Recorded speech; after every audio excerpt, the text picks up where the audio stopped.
Hi! In front of me is Nokia G11 and today I would like to show you how you can install and apply iOS launcher on this device. Start by opening Play Store, clicking on the search bar and type in an iOS launcher. Then you need to install this free app from this developer and choose Open.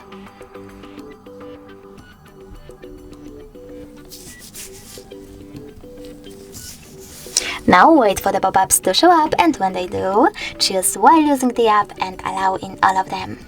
Then finally select Home button.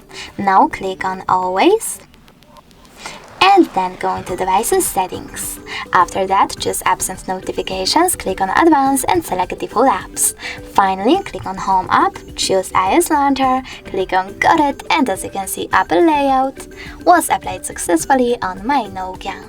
If you want to switch between your layouts, you can always do that by going into the same settings and tapping on Quick Step or iOS.